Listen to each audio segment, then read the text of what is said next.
Segment 2, Northtown Neighborhood News Magazine, a presentation of Sonny Hirsch and myself. Set us up on the web at www.ntm.org, Community Policing, CAPS24.org. It is and we want to thank Dorothy Weinberg for arranging the next guest. It is a pleasure to introduce you to lawyer, author. I mean, he's got all kinds of interesting titles, professor, and originally a native of Chicago who wrote a book about Chicago, and that's Ken Green. Ken, how you doing? Thank you, Avi. Pleasure to be here. And the name of your book? My book is I'm from Division Street. And let's just go through some of your other titles real quick before we talk about the book. I'm an attorney. I'm in the California Bar. I was an adjunct professor at UCLA. I'm retired. I'm in the California Boxing Hall of Fame. I'm a reserve police officer, and I served in Korea in the United States Army. Nice. I did a lot of, and I drove a cab here when I was a poor little boy. So, what made you want to be an author? Well, Avi, what happened is after my mother died, I was looking through her belongings, scrapbooks, diaries, memorabilia, and I was stunned to find out how many great Jewish men lived on my street.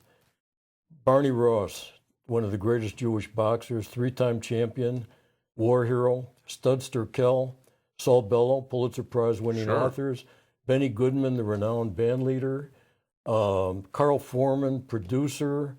The list goes on and on. And in the 1930s, people don't realize there were over 400,000 Jews in Chicago. Yes, and their parents came here from Eastern Europe with no money, no education, and these people rose to such prominence, and so I decided I was going to write a book and pay tribute to them. In addition to that, I grew up with guys that were incredible, who are also very accomplished people. And when I grew up, Avi, my friends were all poor. We didn't know it. But if I'd walk up to one of my friends and say, Al, can I have change for $1? He'd say, I don't carry that kind of cash. But Avi, today, they're all multimillionaires. They're doctors, they're lawyers, entrepreneurs. It's incredible. And I thought to myself, what is there about Division Street, where I grew up, that produced such success? And I came up with the solution. Chocolate phosphates. Everybody drank chocolate phosphates. But in any event, I wrote the book, and I went to Starbucks, Avi. I did it the old-fashioned way. I had a legal pad and a pencil, and I put in 3 hours every day, and I gave myself a 2-month limit, and I produced this book, and to my astonishment... Yeah, let's see it again. And to my astonishment, and you could buy this book at Amazon.com, you could buy it at any bookstore, and... to my amazement, the book took off, and it's been selling, and I've been speaking all over the city of Chicago for the past several years at more temples, men's clubs than I could count, and many of the people in my audience come from my street, Division Street.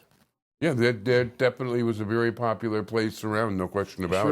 Sure was. So here's what happened to me. You know, it's funny, I was just watching a thing on PBS about jazz, and they did a major segment on Benny Goodman, speaking of Division Street. Benny Goodman, one of the greats. Yeah. Well, Avi, what happened to me is in addition to those two reasons, to pay tribute to these great men, there was another reason I wrote the book. I wanted to inspire young kids who lack self-esteem because I was thrown out of high school. And as you know, the Yiddish word for that is shanda. Why I got thrown out, I'll never know. I wouldn't go to school. Every Monday was the Ken Green holiday. I went to Roosevelt High School, and one day the principal called me in. He said, you're out of here. And I had to go to Thule. It was a very rough school.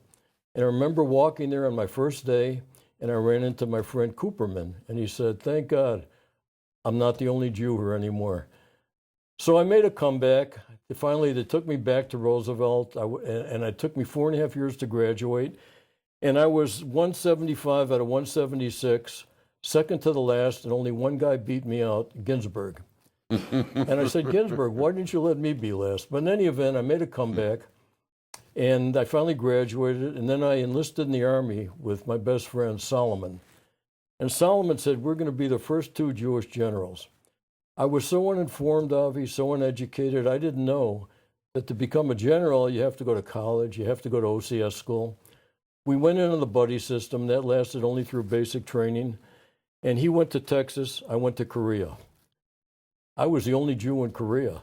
And I remember right after I got there, there was more anti-Semitism because where I grew up on Division Street, there was plenty. And some guy walked up to me. I was lying in my bunk, and he said, Jew, Jew. Started shaking my bunk, and he said, show me your tail.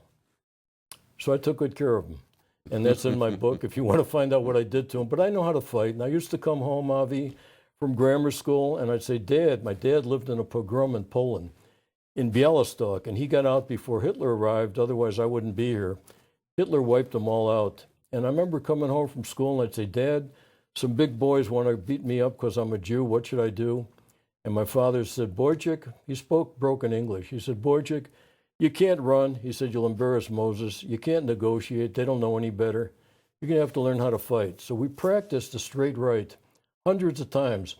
I can knock down a building. I'm a very big puncher. So I knocked a lot of guys out.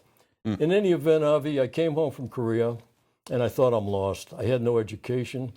And my father waited a couple of weeks. He took me in the bedroom. He closed the door. And he spoke to me in Yiddish. Mein Sohn, was will der tun mit dein Leben? My son, what will you do with your life? I said, Dad, I want to do what you do. He was a house painter. He said, you could do better than that. Be a lawyer. I said, Dad, I got thrown out of high school. I never read a book. He said, you could do it. I said, no, I want to be a painter. He had me painting closets, Avi, in the projects for 3 days. And the third day I came home, I had more paint on my face than the closet. I said, Dad, I'm going to be a lawyer. And I did it the hard way. We had no money, so I drove a taxi cab here in Chicago. I had a second job selling cash registers, and I worked my way through college, Roosevelt University. I got a bachelor's degree. By then, we moved to Los Angeles. I went to law school. I taught high school during the day. I went to law school at night. I became an attorney. I joined the public defender's office in Los Angeles, and Avi, I became the chief. I was there 30 years. I worked my way up to chief. I supervised 400 guys. I never told any of them I was thrown out of high school. Yeah, that's the biggest court system in the biggest in the world. Wow. Yeah, the only one bigger than ours here. Oh, wait, but we have 1,000 lawyers there now. Wow. So I'm retired now, and I raised my son by myself. I was a single parent, and every night we'd go to Denny's restaurant. I don't know if you have Denny's out here. And I didn't have money in those days, and every day all I talked about to my son was education. And my son is now a university professor. And I waited till I was 20 until I told him I was thrown out of high school. So that's my story. It's a good story, and yeah, there is Denny's, and there used to be one right near Loyola, which isn't far from here. Oh, I forgot to tell you. So about 15 years ago, I told my wife I miss Chicago, and we started coming back, and we'd come back once a year, twice a year, 4 times a year. Finally, we bought a condo on Lakeshore Drive, and now we come back every 2 months. And when I first started coming back, I called the principal in my grammar school, Von Humboldt, now closed. And he was a D's, Dems, and those guys. He talked like the first mayor of Daly. And I said, I lived here, and I went to this school, and I miss it. Can I come back and sit in the chair I sat in 7th grade? And he said, yeah, but it's dangerous here. He said, go in the back door. We got guards. I went in. I started to cry. And I sat in the chair. I talked to the children. And that's my comeback story. Nice. So hold up the book for us. I'm from Division Street, and yeah, very interesting subject. As you can tell, it's very interesting stuff. So, you know, it's available all over the place, so you can feel free to check it out. Any bookstore. Yeah. I'd like to thank Dorothy Weinberg for getting over here. And do you want to give anybody your contact information, or just they should go buy the book? I have a website, Ken Green, ESQ. Geez, I forgot. Ken Green, ESQ. .com.net? .com. Ken Green. Okay. Otherwise, just Google it. But anyway, thank you so much for being here, Ken. It was an honor to be here, Avi. Thank you. Good luck with the book and in your endeavors in general.